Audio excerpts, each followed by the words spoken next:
నమస్తే, welcome to reality check. ప్రస్తుతం మనతో పాటు ఉన్నారు సీనియర్ పొలిటికల్ అనలిస్ట్ కృష్ణాంజనేయులు గారు. సార్ నమస్తే అండి. నమస్తే సార్, ప్రస్తుతం మనం చూస్తుంటే ఏపీలో టీటీడీ కల్తీ నెయ్యి సంబంధించిన వ్యవహారం మళ్ళీ తెరపైకి వచ్చింది. మీ అభిప్రాయం ఏంటి? తిరుమల తిరుపతి దేవస్థానానికి సంబంధించి అక్కడ ప్రసాదానికి సంబంధించినటువంటి లడ్డు ప్రసాదానికి దేశవ్యాప్తంగా ప్రపంచవ్యాప్తంగా భక్తులందరూ కూడా ఆ దేవాలయానికి వచ్చేటువంటి వాళ్ళందరికీ కూడా ఈ లడ్డు ప్రసాదము చాలా పవిత్రమైనదిగా చూస్తూ ఉంటారు. ఆ లడ్డు ప్రసాదంలో వాడేటువంటి ప్రధానంగా ఆవు నెయ్యికి సంబంధించి ఈ నెయ్యి కల్తీ జరిగింది. అది వైఎస్ఆర్ కాంగ్రెస్ పార్టీ ప్రభుత్వ హయాంలో, అది కూడా YV Subbareddy TTD board chairman గా ఉన్నప్పుడు, అదేవిధంగా ఆ తర్వాత Bhumana Karunakar Reddy TTD board chairman గా ఉన్న సమయంలో ఈ కల్తీ జరిగింది అనేటువంటి ఒక ఆరోపణలు వచ్చాయి. ఈ ఆరోపణల నేపథ్యంలో ఆంధ్రప్రదేశ్ ప్రభుత్వము స్పందించింది. ఆ రోజున సిట్ వేసి ఆంధ్రప్రదేశ్ ప్రభుత్వము దర్యాప్తు జరిపేటువంటి క్రమంలో వైవి సుబ్బారెడ్డి సుప్రీంకోర్టుకు వెళ్ళారు. ఈ నేపథ్యంలో సుప్రీంకోర్టు ఆ రోజున స్పందించి, మీరు రాష్ట్ర ప్రభుత్వానికి సంబంధించినటువంటి సిట్ కాదు, మీరు జాతీయ స్థాయిలో ఉన్నటువంటి సిట్ ను కూడా కలుపుకొని అక్కడ ఉండేటువంటి ఉన్నత స్థాయి అధికారులు, అదేవిధంగా ఆంధ్రప్రదేశ్ సంబంధించినటువంటి అధికారులు, అదేవిధంగా ఫుడ్ సంబంధించినటువంటి దీన్ని కల్తీకి సంబంధించినటువంటి నిర్ధారణ చేసేటువంటి విభాగానికి సంబంధించినటువంటి అధికారులతో కలిపి సుప్రీంకోర్టు ఆదేశాల మేరకు ఒక సిట్ ని ఏర్పాటు చేయడం అనేటువంటిది జరిగింది. ఇది రాష్ట్ర ప్రభుత్వ ఆధీనంలో ఉన్న సిట్ కాదు, సుప్రీంకోర్టు ఆదేశాల తర్వాత ఏర్పాటైనటువంటి సిట్. ఆ కేసులో ఆ సిట్ దర్యాప్తు జరపడం, అనేక డైరీలకు సంబంధించినటువంటి ఉద్యోగుల్ని, దానికి సంబంధించినటువంటి డైరీ యజమానుల్ని విచారించటము, ఈ కల్తీ నెయ్యి లడ్డు ప్రసాదంలో వాడారు అనేటువంటి దాని మీద ప్రాథమికమైనటువంటి నిర్ధారణకు వచ్చినటువంటి నేపథ్యంలో డైరీలకు సంబంధించినటువంటి వాళ్ళని, నిర్వాహకుల్ని, అక్కడికి సంబంధించినటువంటి ప్రైవేటు ఉద్యోగులను వాళ్ళని అరెస్ట్ చేయడం కూడా జరిగింది ఇప్పుడు వరకు. ఇప్పుడు తాజాగా జరిగినటువంటి పరిణామం ఏంటంటే, వైవి సుబ్బారెడ్డికి డిఏగా ఉన్నటువంటి అప్పన్న అనేటువంటి చిన్న అప్పన్న అనేటువంటి వ్యక్తిని ఇప్పుడు సిట్ అధికారులు అరెస్ట్ చేశారు. అరెస్ట్ చేసి ఆయన మీద కొన్ని నేరారోపణలు చేశారు. ఆ నేరారోపణలు ఏమిటి అని అంటే, బోలేబాబా డైరీకి సంబంధించినటువంటి వాళ్ళ నుంచి అక్కడ వాళ్ళు ఈ నెయ్యి సరఫరా చేయాలి అని అంటే ముడుపులు ఇవ్వాలి అనేటువంటి డిమాండ్ చేశారు ఈ అప్పన్న అనేటువంటి వ్యక్తి అనేటువంటిది సిట్ అధికారులు చేసినటువంటి ఆరోపణ. బోలేబాబాకి డైరీకి సంబంధించినటువంటి వాళ్ళు ఆ ముడుపులు ఇవ్వనటువంటి నేపథ్యంలో వాళ్ళని తప్పించి ఇంకొక డైరీకి ఆ విధంగా ఈ విధమైనటువంటి నెయ్యి సరఫరాకు సంబంధించినటువంటి టెండర్లను వాళ్ళకు ఖరారు చేయటంలోను, అదేవిధంగా వాళ్ళ నుంచి 50 లక్షల రూపాయల ముడుపులు తీసుకున్నటువంటి వ్యవహారంలో కూడా ఈయన అప్పన్న అనేటువంటి వ్యక్తి నిందితుడుగా ఉన్నారు అనేటువంటిది సిట్ అధికారులు ఇప్పటి వరకు ఆయన రిమాండ్ రిపోర్ట్ లో పేర్కొన్నటువంటి అంశం. అంటే ఒక టిటిడి బోర్డు చైర్మన్ గా ఉన్నటువంటి పిఏ ఈ అప్పన్న అంటే వైవి సుబ్బారెడ్డికి సంబంధించి, ఆయన వైవి సుబ్బారెడ్డికి సంబంధించినటువంటి వ్యవహారాలను 2014 నుంచి 20 వరకు ఆయనే చూస్తూ ఉన్నారు అనేటువంటి, ఆయన వివిధ హోదాల్లో సుబ్బారెడ్డి ఉన్నప్పటికీ కూడా ఈయనే చూస్తున్నారు. ఈ అప్పన్న గతంలో ఢిల్లీకి సంబంధించి ఆంధ్ర భవన్ లో కూడా ఓఎస్టీగా కూడా పనిచేశారని కూడా ఏదో చెప్తున్నారు.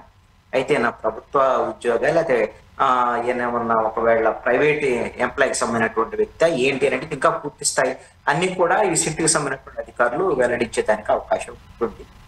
అయితే ఈ 50 లక్షల రూపాయల ముడుపులు తీసుకోవటము, ఇవన్నీ వ్యవహారాలు, ఇంకా ఇతను చేసినటువంటి ఈ ఏదైతే కల్తీ నెయ్యికి సంబంధించినటువంటి విషయం, ఇతర పాత్ర ఏమిటి, ఇతను ఎవరు ఆదేశాల మేరకు ఈ విధమైనటువంటి ముడుపులు తీసుకున్నారు అనేటువంటి అంశాలన్నింటినీ తేల్చడానికి సిట్టు ఆయన్ని కస్టడీకి అడిగినటువంటి పరిస్థితి కోర్టు.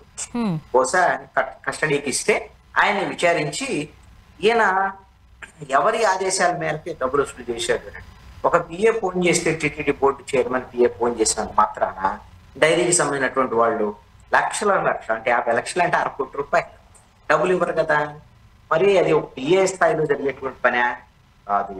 అదేవిధంగా ఒక డైరీకి సంబంధించినటువంటి టెండర్లని వాళ్ళని తొలగించేసి ఇంకొక డైరీకి సంబంధించినటువంటి వాళ్ళ తోటి ఒప్పందం చేసుకునేటువంటి స్థాయి, అలాంటిది ఆ నిర్ణయాలు చేయగలిగినటువంటి పరిస్థితి ఒక టిటిడి బోర్డు చైర్మన్ పిఏకు ఉంటుందా?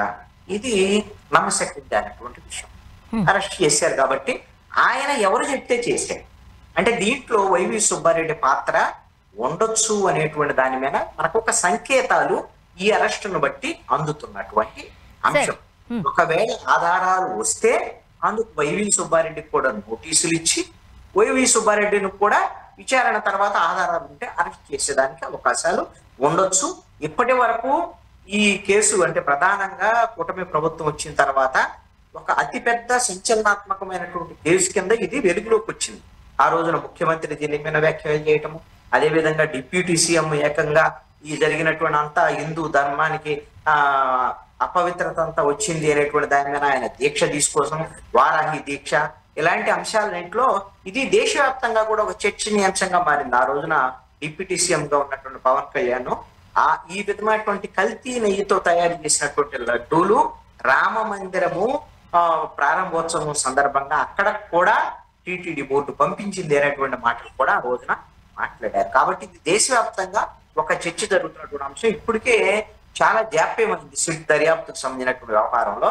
ఇప్పుడు అరెస్ట్ అయినటువంటి అప్పన్న A4 నిందితుడు కాబట్టి ఇంకా ఈ కోణంలో ఈ దర్యాప్తు మరింత వేగవంతం అయ్యి ఈ ఎవరైతే పాత్రదారులు ఉన్నారో సూత్రధారులు ఉన్నారో వైవి సుబ్బారెడ్డి కానివ్వండి, కరుణాకర్ రెడ్డి కానివ్వండి, అప్పుడు ఉన్నటువంటి ఈఓ ధర్మారెడ్డి కానివ్వండి, అసలు వీళ్ళ పాత్ర ఏంటి అనేటువంటి వ్యవహారం తేలేదానికి అవకాశం ఉండొచ్చు. సుప్రీంకోర్టు ఇప్పటికే ఒక గడువు కూడా నిర్ణీత గడువును కూడా సిట్కి విధించింది. బహుశా డిసెంబర్కి ఇలా ఈ దర్యాప్తును కంప్లీట్ చేయాల్సినటువంటి పరిస్థితి ఉంది.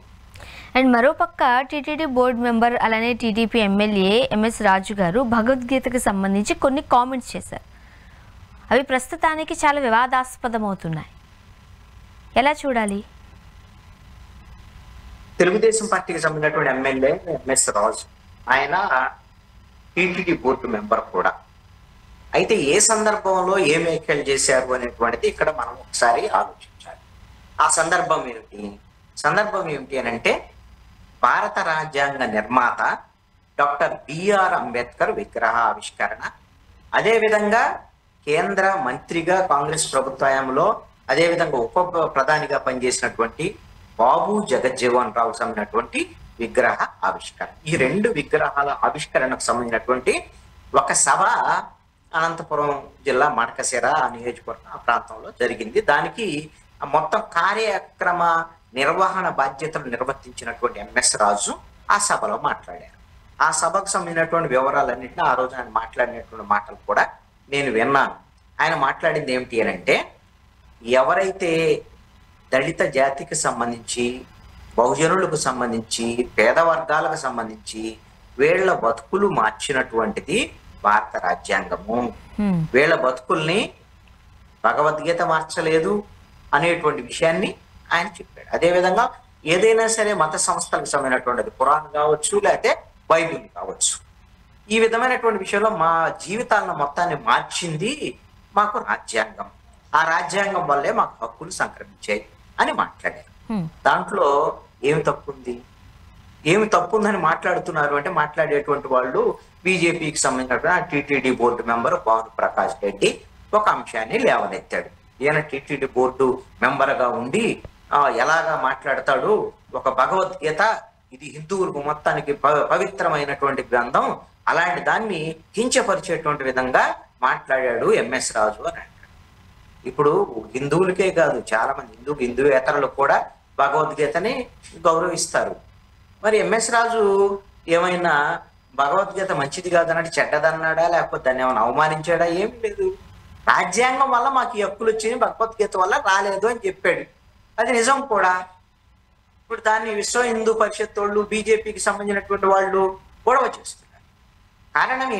దీనికి కారణం ఏంటి అనంటే ఆంధ్రప్రదేశ్లోను దక్షిణాది రాష్ట్రాల్లో హిందూ మతం అనేటువంటి అంశం మీద, లేకపోతే హిందూ మతానికి ఏదో జరుగుతుందనేటువంటి అంశం మీద ఒక వివాదం సృష్టించేసి దాన్ని రాజకీయంగా లబ్ధి పొందేటువంటి ప్రయత్నం చేయాలని బీజేపీకి సంబంధించినటువంటి అనుబంధ సంస్థలు విశ్వ హిందూ పరిషత్తు, ఆర్ఎస్ఎస్, బజరంగ దళ్ళు ఇలాంటి సంస్థలన్నీ చేస్తాయి.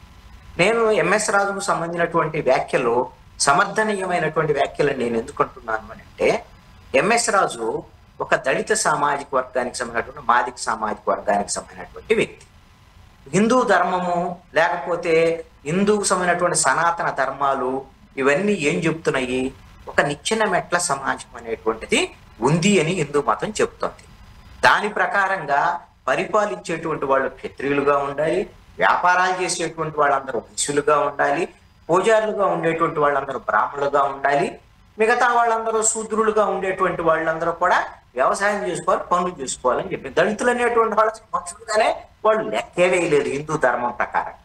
ఇప్పుడు దాని ప్రకారంగా చూస్తే హిందూ ధర్మం ప్రకారంగా ఏ పని చేసేవాళ్ళు ఆ వృత్తే చెయ్యాలి, ఇవి వేరే వృత్తుల్లోకి రాకూడదు అనేటువంటి దాని మీద చెప్తుంది. అంటే ఎంఎస్ రాజు వాళ్ళ యొక్క మాదిక సామాజిక వర్గం యొక్క వృత్తిని ఈ నిచ్చెన మట్ల సమాజంలో ఎలా నిర్ణయించారు అని అంటే, ఆ మాదిక సామాజిక వర్గం చనిపోయినటువంటి జంతువుల కళేబరాలని తీసి ఊరు బయట పడేసి దానికి చర్మాలను ఒలిచి ఆ చర్మాలను అమ్ముకొని లేకపోతే దానికి సంబంధించినటువంటి మాంసాన్ని తిని అలా బతకాలి, లేకపోతే స్కామ్ చేసుకానో ఇంకో రకంగా బతకాలి అనేటువంటిది హిందూ ధర్మం చెప్తున్నటువంటి మాట.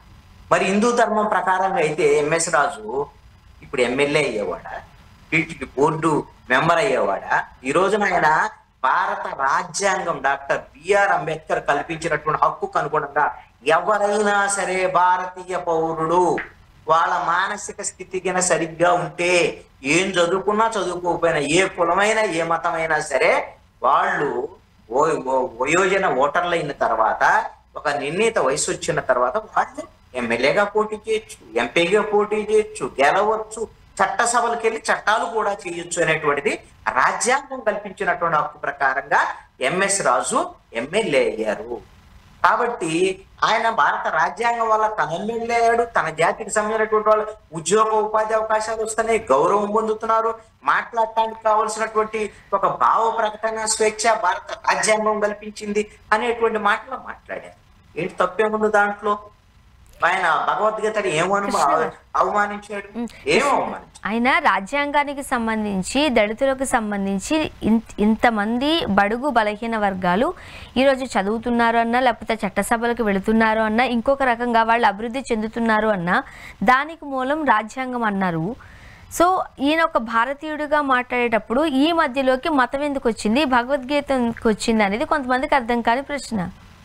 ఎందుకు వచ్చింది అంటే ప్రతిదాన్ని ప్రామాణికంగా చూస్తాం. ఇప్పుడు భగవద్గీత మన కోర్టుకి వెళ్ళగానే, మీరు ఎప్పుడన్నా కోర్టుకి వెళ్ళారా, ఏమైనా సాక్ష్యం చెప్పడానికి వెళ్ళారా? కోర్టుకి వెళ్ళారనుకోండి, నేను భగవద్గీత మీద ప్రమాణం చేసి అంతా నిజమే చెప్తాను, అబద్ధం చెప్పను అని ప్రమాణం చేయిస్తారు. వాళ్ళు ఎవరైనా కానీ క్రిస్టియన్లు అయినా సరే భగవద్గీత మీద చేయిస్తారు ప్రమాణం చేయడానికి, లేకపోతే తన ఆత్మసాక్షిగా కూడా ప్రమాణం చేసేటువంటి వాళ్ళు ఉండొచ్చు. అలాగ ప్రామాణికంగా తీసుకునేటువంటి అంశంగా ఆయన చెప్పాడు, అయ్యా భగవద్గీత మా జీవితాలను మార్చలేదు, మాకు అన్ని భగవద్గీత అయినా, ఖురాన్ అయినా, బైబిల్ అయినా మాకు రాజ్యాంగమే అనేటువంటి విషయాన్ని నొక్కి ఒక్కాడించాడు. అందుకు కంపారిజన్ చేశాడు తప్ప మీకు ఆయన ఏమి భగవద్గీతని తక్కువ చేసి ఏమీ మాట్లాడలేదు. భగవద్గీత కానీ హిందూ మతం కానీ ఖచ్చితంగా ఎంఎస్ రాజుకు కానీ, ఎంఎస్ రాజు జాతికి కానివ్వండి, వాళ్ళ కులాలకు కానివ్వండి, దళితులు, గిరిజనులు, బహుజనులు వీళ్ళందరికీ అన్యాయమే చేసింది. ఆ సనాతన ధర్మం కూడా అన్యాయమే చేసింది. ఆ కాలం అయిపోయింది. ఇప్పుడు రాజ్యాంగం నడుస్తుంది, భారత రాజ్యాంగం ప్రకారం మన పరిపాలనలో నడుస్తుంది. ఇంకా ఎనికి తీసుకోవాలని కొంతమంది ఇప్పుడు ప్రయత్నం చేస్తున్నారు. మొన్నటిదాకా పవన్ కళ్యాణ్ కూడా ఈ సనాతన ధర్మానికి అన్యాయం జరుగుతుంది, హిందూ మతం అన్యాయం జరుగుతుందని మన ఎనికి తీసుకెళ్లేటువంటి కొన్ని ప్రయత్నాలు. ఇది బీజేపీ ఎజెండా. ఇది బీజేపీ ఎజెండా. ఎందుకు ఎజెండా అంటే వాళ్ళు అభివృద్ధి చేసో లేకపోతే ఇంకోటి చేసో వాళ్ళు ఓట్లు అడిగేటువంటి పరిస్థితి కాదు. భారతదేశంలో దక్షిణాది రాష్ట్రాల్లో బీజేపీని నమ్మేటువంటి పరిస్థితులు లేవు. కాబట్టి వాళ్ళు కులాల మధ్య విభేదాలు సృష్టించి హిందువులకు క్రిస్టియన్లకు మధ్య, హిందువులకు ముస్లింలకు మధ్య, హిందూయేతరులకు మధ్య ఘర్షణలు సృష్టించి వీళ్ళు రాజకీయంగా లబ్ధి పొందాలని చూస్తున్నారు. అందులో భాగంగానే ఇప్పుడు ఎంఎస్ రాజును టార్గెట్ చేశారు. గతంలో మీకు ఉదాహరణగా చూస్తే కడప జిల్లా మైదుకూరు ఆ ఏరియా అనుకుంటా, టిప్పు సుల్తాన్ విగ్రహం పెట్టడానికి ప్రయత్నం జరిగితే వైఎస్ఆర్ కాంగ్రెస్ పార్టీ ప్రభుత్వ అధికారంలో ఉన్నప్పుడు బీజేపీ వాళ్ళు పెద్ద ఉద్యమం చేశారు. అసలు టిప్పు సుల్తాన్ విగ్రహం ఎలా పెడతారో మేము ఒప్పు అని ఉద్యమాలు చేశారు. మరి పక్కనే అప్పుడు కర్ణాటకలో బీజేపీ అధికారంలో వాళ్ళే టిప్పు సుల్తాన్ విగ్రహం పెట్టారు బీజేపీ వాళ్ళు. అంటే ఓట్ల కోసం రాజకీయాల కోసం అక్కడేమో విగ్రహాలు పెట్టారు, ఇక్కడేమో విగ్రహాలు పెట్టడానికి వ్యతిరేకంగా హిందూ ముస్లింల మధ్య ఘర్షణ సృష్టించేటువంటి ప్రయత్నం చేశారు. గుంటూరు నడిబొడ్డున జిన్నా టవర్ అని ఉంటుంది. అది మతానికి సంబంధించినటువంటి వ్యవహారం ఏం కాదు అసలు. దాంట్లో గుంటూరులో జిన్నా టవర్ ఎలా ఉండదు, దీన్ని తీసేయాలి అనేటువంటి విధంగా దానికి ఒక ఉద్యమం చేశారు. ఇలాగా ఏదో ఒక సాకులు చెప్పి మతాల మధ్య విభేదాలు సృష్టించి హిందూ ఓటును పోలరైజ్ చేసి రాజకీయంగా లబ్ధి పొందాలనేటువంటి రాజకీయ కుట్రలు బీజేపీ చేస్తుంది. దాంట్లో భాగంగానే ఎంఎస్ రాజు మీద చేస్తున్నటువంటి ఈ వ్యాఖ్యలు తప్ప ఎంఎస్ రాజు మాట్లాడిన దాంట్లో ఏ విధమైనటువంటి తప్పు కానీ పొరపాటు కానీ లేదు. మొన్న మనం చూసాం తుఫాను నష్టాన్ని ఆంధ్రప్రదేశ్లో ఓకే డబుల్ ఇంజిన్ సర్కార్ నడుస్తోందని ఇప్పటికి 10కి 10 సార్లు చెబుతూ ఉన్నారు. బట్ ఈ తుఫాను నష్టానికి సంబంధించి కేంద్రం ఇప్పటి వరకు రెస్పాన్స్ అవ్వలేదు. ఒక్క మాట కూడా తుఫానుకి సంబంధించి మాట్లాడలేదు. ఎస్, ఈ మెంతా తుఫాను ఆంధ్రప్రదేశ్లో బహుశా 1990లో వచ్చినటువంటి తుఫాను తర్వాత అతి పెద్ద తుఫాను ప్రభావం ఉండొచ్చు, ఎక్కువ ఆస్తి ప్రాణ నష్టాలు ఉండొచ్చు, అదేవిధంగా పంట నష్టం కూడా ఉండొచ్చు అనేటువంటి దాని మీద ముందస్తుగానే వాతావరణ శాఖ హెచ్చరికలు జారీ చేసింది. ఈ నేపథ్యంలోనే ఆంధ్రప్రదేశ్ ముఖ్యమంత్రి చంద్రబాబు నాయుడు, ఉప ముఖ్యమంత్రి పవన్ కళ్యాణ్, లేదా మంత్రులు నారా లోకేష్, అదేవిధంగా గొట్టిపాటి రవికుమార్, విద్యుత్ శాఖ మంత్రి, వ్యవసాయ శాఖ మంత్రులు అచ్చెన్నాయుడు ఇలాంటి వాళ్ళందరూ కూడా అలర్ట్ అయిపోయి ప్రభుత్వానికి సంబంధించి ముందు జాగ్రత్తగా తక్కువ ప్రాణ నష్టము, అదేవిధంగా తక్కువ ఆస్తి నష్టము జరిగేటువంటి విధంగా కొంత నివారణ చర్యలు తీసుకోవటంలో ప్రభుత్వము సక్సెస్ అయింది. అయితే ఇంకా ఎన్ని నివారణ చర్యలు తీసుకున్నా కూడా ఎంతో కొంత నష్టాలు అయితే జరిగాయి. కొంత ప్రాణ నష్టం జరిగింది, అదేవిధంగా అత్యధికంగా పంట నష్టం జరిగింది. ఈ పంట నష్టాన్ని అంచనా వేయాల్సినటువంటి బాధ్యత ఆంధ్రప్రదేశ్ ప్రభుత్వం మీద ఉంటుంది. వెంటనే ఇప్పుడు ఆల్రెడీ రంగంలో దిగా దాన్ని ఏరియల్ సర్వే చేశాడు ముఖ్యమంత్రి చంద్రబాబు నాయుడు. పవన్ కళ్యాణ్ కొన్ని ప్రాంతాలకు వెళ్ళారు. ఇప్పుడే ఆయన చాలా విషయాలు పంట నష్టాలకు సంబంధించినటువంటి అంశాలు కూడా మాట్లాడారు. అదేవిధంగా కొంత మిగతా మంత్రులు కూడా తిరుగుతున్నారు. దీని మీద కేంద్ర ప్రభుత్వం నుంచి కూడా ఒక ప్రత్యేక బృందం ఇక్కడికి వచ్చి ఈ పంట నష్టానికి సంబంధించినటువంటి ఒక అంచనా వేసి అందుకు అనుగుణంగా పరిహారం అందించాల్సినటువంటి బాధ్యత ఉంటుంది. ప్రధానంగా ఏమిటి అని అంటే, ఎక్కడైతే మీరు వరికి సంబంధించి వరి కొన్ని చోట్ల కోతకొచ్చినటువంటి పొట్ట దశలో ఉన్నటువంటి వరి ఈ వర్షాల వల్ల, తీవ్రమైనటువంటి వర్షాల వల్ల నీట మునిగినటువంటి పరిస్థితి. కొన్ని చోట్ల వరి కోత కూడా ఖరీఫ్ అయిపోయి కోత కూడా కోసినటువంటి పరిస్థితి ముందస్తుగా వేసిన చోట అవి కళ్ళాల మీద రోడ్ల మీద పోసినటువంటి ఆ వరి ధాన్యాలకు సంబంధించినటువంటి అవి కూడా తడిచిపోయినటువంటి పరిస్థితులు ఉన్నాయి. ఇంకా పత్తికి సంబంధించినటువంటి విషయంలో కాయ దశలో ఉంది. ఇప్పుడు ఇంకా ఈ నవంబర్లో ఇప్పటికే చిన్న పంట మొదలవుతుంది పత్తికి సంబంధించి. ఈ కాయ దశలో ఉన్నటువంటి ఇవన్నీ కూడా కాయలు వర్షము ఎక్కువగా పడటం వల్ల ఆ కాయలు కుళ్ళిపోయి మరింత నష్టం జరిగేదానికి అవకాశం. అదేవిధంగా మిర్చికి సంబంధించినటువంటి విషయంలో ఇప్పుడు పూత దశలో ఉన్నటువంటి మిర్చికి సంబంధించినటువంటి వ్యాపారం ఇది కూడా చాలా చోట్ల నష్టపోయినటువంటి తర్వాత కొన్ని చోట్ల మొక్కజొన్న కానివ్వండి, అదేవిధంగా వేరుశెనగ కానివ్వండి, ఇవన్నీ కూడా కొంత పంట నష్టాలు, తీవ్రమైన పంట నష్టం జరిగింది. ఈ ఖరీఫ్ సీజన్లో ఆంధ్రప్రదేశ్లో ప్రధానంగా అయితే మొన్న ఖరీఫ్ సీజన్ ముందు సమ్మర్లోనే వర్షాలు పడ్డాయి. వారం 10 రోజుల పాటు తీవ్రమైనటువంటి వర్షాలు, అవి అకాల వర్షాలు. అప్పుడు ఆ తర్వాత పంట వేసే సమయానికి వర్షాలు రాల సరిగ్గా, కానీ పంట ఆలస్యమై పంట వేసిన తర్వాత ఇక కంటిన్యూస్ గా మీరు గమనించండి, ఈ 3 నెలల కాలంలో ఏదో ఒక సందర్భంలో ఒక నెలలో 3-4 తీవ్రమైనటువంటి వర్షాలు ఉండేటువంటి రోజులు ఉండేటువంటి పరిస్థితి ఉంది. అంటే ఈ వాతావరణ పరిస్థితులు మారటం వల్ల తీవ్రమైనటువంటి వర్ష పరిస్థితులు, అంటే వర్షం ఎక్కువగా పడినటువంటి పరిస్థితులు ఉన్నాయి. దానికి ఇప్పుడు తుఫాను మూలిగే నక్క మీద తాటికాయ పడ్డట్టుగా రైతులకు తీవ్రమైనటువంటి నష్టం కలిగించింది. కాబట్టి ఈ ప్రభుత్వము త్వరితగతిన స్పందించి ప్రతి ఎకరాకు 25,000 రూపాయలు తగ్గకుండా రైతులకి పంట నష్టం అందించాల్సినటువంటి బాధ్యత ప్రభుత్వం మీద ఉంటుంది ఖచ్చితంగా. దీనికి సంబంధించి కేంద్ర రాష్ట్ర ప్రభుత్వాలు రెండు ఎన్డీఏ ప్రభుత్వమే కదా, కాబట్టి వాళ్ళు పూర్తి స్థాయిలో ఆ విధమైనటువంటి సహకారం కేంద్ర ప్రభుత్వం నుంచి తీసుకొని త్వరితగతిన రైతులకి అందిస్తే మళ్ళీ ప్రత్యామ్నాయ పంటని వేసుకోవడానికి అవకాశం ఉండదు. ఇప్పుడు ఈ పంట దెబ్బతిన్నది, ఇప్పుడు ఏదో ఒక పంట వేసుకుంటే కదా రేపు మళ్ళీ సమ్మర్ వచ్చేవాడు, ఎలాగో ఇప్పుడు ఖరీఫ్ దెబ్బతిన్నటువంటి పరిస్థితి ఉంది. ఇప్పుడు ఈ పంట వేసుకుని ఉంటే మళ్ళీ రేపు పొద్దున శీతాకాలం అయిపోయారు, శీతాకాలంలో వర్షాలు తక్కువ పడతాయి. మరి అప్పుడు ఇప్పుడిప్పుడుగా పంటలు వేసినా కూడా అంత పెద్ద ఉపయోగం ఉండకపోవచ్చు. మళ్ళీ ఏ పంటలు వేయాలి, ఎప్పుడైతే మంచుకి అదే విధంగా తక్కువ వర్ష పరిస్థితులు ఉంటాయి, అంటే వర్షాభావ పరిస్థితులు ఉన్నా వచ్చేటువంటి మినుము, అదే విధంగా మొక్కజొన్న, అదే విధంగా నువ్వులు, ఈ విధమైనటువంటి పంటల్ని కొన్ని ప్రత్యామ్నాయ పంటల్ని వేయాల్సినటువంటి పరిస్థితులు ఉంటాయి. అవన్నీ వేయాలంటే ఇప్పుడు నష్టానికి సంబంధించినటువంటి దాన్ని ఈ రాష్ట్ర కేంద్ర ప్రభుత్వాలు రైతులను ఆదుకుంటే ఏదైనా ప్రత్యామ్నాయ పంటలు వేసుకొని అప్పులు పాలు కాకుండా ఉండేదానికి అవకాశం ఉంటుంది. అందుకని ప్రభుత్వం స్పందించాల్సినటువంటి అవసరం అయితే. కానీ డబుల్ ఇంజిన్ సర్కార్ ఎప్పటికప్పుడు చెప్పుకుంటున్న కూటమి ప్రభుత్వం ఇలాంటి సందర్భాలు వచ్చినప్పుడు ఎందుకు నోరు మెదపట్లేదు, ఎందుకు గట్టిగా అడగట్లేదు? గట్టిగా అడగాల్సిందే, నోరు మెదపడకపోవటం ఏం లేదు. కేంద్ర ప్రభుత్వాన్ని అడుగుతాము అనేటువంటి దానిపైన నాకు తెలిసి 5,260 కోట్ల రూపాయల నష్టం, పంట నష్టం వాటిందంటే ప్రాథమికంగా కొంత అంచనా వేసినటువంటి పరిస్థితులు ఉన్నాయి. ఇంకా శాస్త్రీయంగా అంచనా వేయాల్సినటువంటి పరిస్థితులు ఎక్కడికక్కడ రెవెన్యూ డివిజన్ల వారీగా మన పంట నష్టం అంచనాన్ని తీసుకొని కేంద్ర ప్రభుత్వానికి ఒక నివేదికించి కేంద్ర ప్రభుత్వం నుంచి కూడా ఒక అధికారుల బృందాన్ని ఇక్కడికి వచ్చేటువంటి విధంగా చూసి త్వరితగతిన పంట నష్టాన్ని తీసుకునేటువంటి విధంగా ఆంధ్రప్రదేశ్ ప్రభుత్వం ప్రయత్నం చేయాలి.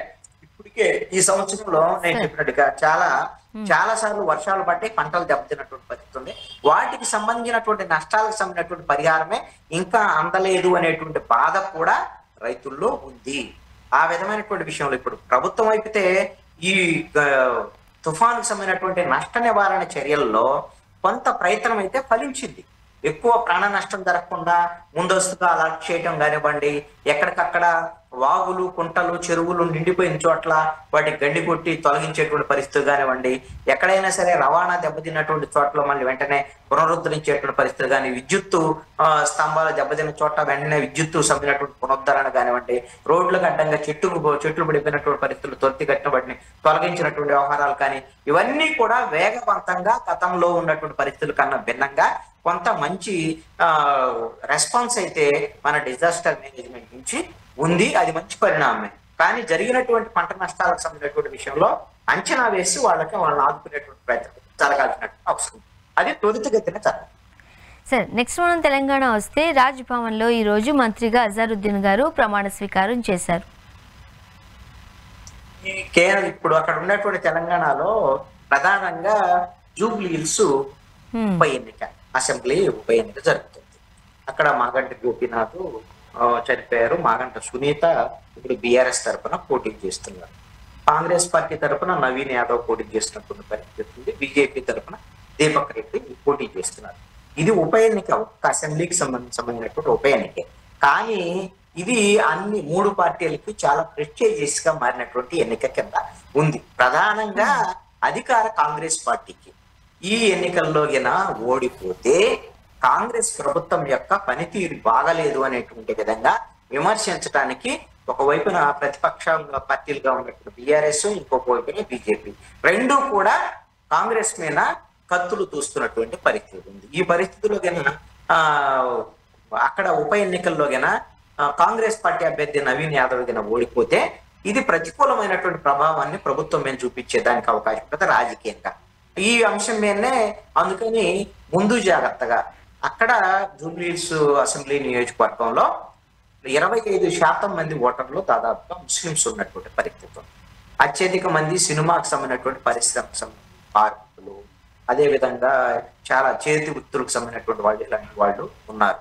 కాబట్టి ముస్లిం ఓటర్లను తమ వైపు తిప్పుకునేటువంటి విధంగా ఆ ప్రయత్నాల్లో భాగంగా అజారుద్దీన్ జూబ్లీ హిల్స్ పోటీ చేయాలనేటువంటి ప్రయత్నాల్లో ఆయన ఇప్పుడు కూడా సీట్ అడిగినటువంటి పరిస్థితి ఉంది. ఆయన కాకుండా నవీన్ యాదవ్ అయితే, నవీన్ యాదవ్ కొంత ప్రజల్లో ఉంటారు, ఎప్పటికప్పుడు సమస్యల మీద పోరాటం చేసేటువంటి నవీన్ యాదవ్ అయితే బాగుంటుంది అనేటువంటి దాని మీద అధిష్టానం ఒక నిర్ణయం తీసుకున్నారు. అందుకనే ముస్లిం ఓటర్లను తమ వైపు ఆకర్షించేటువంటి విధంగా అజారుద్దీన్కి ఇప్పుడు మంత్రి పదవి ఇచ్చి ఆయన్ని మంత్రిగా ప్రమాణ స్వీకారం చేయించారు. గవర్నర్ ప్రమాణ స్వీకారం చేయించారు. ఎవరైనా సరే మంత్రిగా ప్రమాణ స్వీకారం చేయొచ్చు. ఎమ్మెల్యే కావచ్చు, కాకపోవచ్చు, ఎమ్మెల్సీ కావచ్చు, కాకపోవచ్చు. అయినా సరే మంత్రి పదవిగా ఎవరైనా ప్రమాణ స్వీకారం, మిమ్మల్ని కూడా రేవంత్ రెడ్డో లేకపోతే చంద్రబాబు నాయుడు పిలిచి మిమ్మల్ని మంత్రిగా అవకాశం ఇచ్చి ప్రమాణ స్వీకారం చేయించేటువంటి ఆ నిర్ణయం చేసేటువంటి అధికారం ప్రభుత్వానికి, ఆ శాసనసభ వాళ్ళకి కానీ ఉందాం. ఎలా ఇది అని అంటే, ఎవరినైనా సరే ఒక మంత్రిగా ప్రమాణ స్వీకారం చేసిన తర్వాత 6 నెలలలోపు చట్టసభలకి ఎన్నిక కావాల్సి ఉంటుంది. ఎవరైతే మంత్రి ప్రమాణ స్వీకారం చేసిన తర్వాత మరి ఎక్కడైనా ఇప్పుడు ఏదైనా సీట్ ఖాళీ అయితే అక్కడ ఎమ్మెల్యేగా పోటీ చేయటమా, లేకపోతే ఎమ్మెల్సీగా ఖాళీలు ఉంటే ఎమ్మెల్సీగా పోటీ చేయటమా, లేకపోతే ఎమ్మెల్సీగా ఏమైనా సరే గవర్నర్ కోటాలో నామినేట్ చేయటమా, ఏమిటి అనేటువంటిది ఈ 6 నెలల లోపల జరగాల్సినటువంటి పరిస్థితి ఉంటుంది. 6 నెలల లోపల ఒకవేళ ఏ సభకి ఎన్నిక కాలేదనుకోండి, ఆటోమేటిక్ గా మంత్రిగా ఆయన చెల్లుబాటు 6 నెలల తర్వాత మంత్రిగా దిగిపోవాల్సి ఉంటుంది. కాబట్టి నాకు తెలిసి అజారుద్దీన్ ని ఇప్పుడు మంత్రిగా ప్రమాణ స్వీకారం చేయించారు. ఇప్పుడు ఈ ఎన్నికల వరకు ఇది పనిచేస్తుంది. మేము ముస్లింలకి అవకాశం ఇచ్చాము, అజారుద్దీన్ కి అవకాశం ఇచ్చాము అనేటువంటి విధంగా చెప్పుకోవడానికి, ఇంకొక వైపున బీసీ ఓటర్లని తమ వైపు తిప్పుకునేటువంటి విధంగా మొన్ననే సినిమా కార్మికులందరూ కూడా ముఖ్యమంత్రి రేవంత్ రెడ్డిని పిలిచి పెద్ద కార్యక్రమం సన్మానం కూడా నిర్వహించారు. సినీ పరిశ్రమ సమస్యను పరిష్కరిస్తున్నారు అనేటువంటి. ఆ విధంగా కాంగ్రెస్ పార్టీ ఎన్నికల్లో గెలుపు కోసం చేసేటువంటి జిమ్మిక్కులుగా ఇవి ఉన్నాయి. ఇక బీఆర్ఎస్ ఏమో సింపతి ఓట్లతో గెలవాలి అనేటువంటి ప్రయత్నాల్లో ఉంది. మాగంటి గోపీనాథ్ ఓడి చనిపోయి ఉన్నారు. అదేవిధంగా గతంలో మొన్న 2023 అసెంబ్లీ ఎన్నికల్లో చెప్పండి, ఇప్పుడు 23 ఎన్నికల్లో మొత్తంగా చూసినప్పుడు రూరల్ సంబంధించినటువంటి తెలంగాణ బీఆర్ఎస్ కి ప్రతికూలంగా ఉన్నప్పటికీ కూడా అక్కడ ఉండేటువంటి జిహెచ్ఎంసీ పరిధిలో బీఆర్ఎస్ కి అనుకూలమైనటువంటి పరిస్థితులు ఉన్నాయి. సిటీలో కూడా అనుకూలమైన పరిస్థితులు ఉన్నాయి. ఇప్పుడు మరి 24 పార్లమెంట్ ఎన్నికలు వచ్చేకల్లా బీఆర్ఎస్ పరిస్థితి మరింత దిగదూడిపోయిపోయింది. ఎందుకు 17 పార్లమెంట్ స్థానాలకు గాను 8 కాంగ్రెస్కి వచ్చి, 8 బీజేపీకి వచ్చి, 1 ఎంఐఎంకి వచ్చింది, 0 వచ్చింది బీఆర్ఎస్. కానీ ఇప్పుడు అక్కడికైనా మాగుంట సునీత గన గెలిస్తే మళ్ళీ ఇక్కడ కాంగ్రెస్ ప్రభుత్వం మీద వ్యతిరేకత ఉంది. మళ్ళీ కేసీఆర్ ముఖ్యమంత్రి కావాలని కోరుకుంటున్నారు. బీఆర్ఎస్ ప్రభుత్వం గతంలో బాగుందని అనుకుంటున్నారు అని బీఆర్ఎస్ ముందుకు వచ్చేటువంటి పరిస్థితులు ఉంటాయని అనుకుంటున్నాం. కానీ ఇక్కడ బీజేపీ పోటీ చేస్తుంది. కానీ ప్రధానమైనటువంటి పోటీ మాత్రము బీఆర్ఎస్ కాంగ్రెస్ మధ్య ఉండేదానికి అవకాశం ఉంది. బీజేపీకి ఎన్ని ఓట్లు ఎక్కువ వస్తే అన్ని ఓట్లు అది బీఆర్ఎస్ కే నష్టం కలిగించేటువంటి అవకాశాలు ఉండొచ్చు. ఎందుకు అని అంటే ప్రభుత్వ వ్యతిరేక ఓటుని ఇటు బీఆర్ఎస్ బీజేపీ చీల్చుకునేటువంటి పరిస్థితి ఉంది. కాబట్టి బీజేపీకి తక్కువ సీట్లు వచ్చి సింపతి పనిచేస్తే బీఆర్ఎస్ గెలవచ్చు. లేదు అనుకుంటే కులము అనేటువంటి అజారుద్దీన్ ముస్లిం ఫ్యాక్టరు, అదేవిధంగా నవీన్ యాదవ్ అనేటువంటి బీసీ ఫ్యాక్టరు, అదేవిధంగా మిగతా కార్మికులు లేదా అక్కడ ఉండేటువంటి పేదలు, మన ప్రభుత్వం అయితే కాంగ్రెస్ ఉంది కదా, ఇప్పుడు గెలిస్తే కాంగ్రెస్ అభ్యర్థి గెలిస్తే డెవలప్మెంట్ అయితేనే ప్రజలు భావిస్తే కాంగ్రెస్ గెలవడానికి అవకాశం ఉంది. ఏం జరుగుతుందో చూద్దాం. థ్యాంక్ యూ సో మచ్ అండి, మీ అభిప్రాయాలు పంచుకున్నారండి. Thank you. ఇది వాళ్ళ రియాలిటీ చెక్. Stay tune.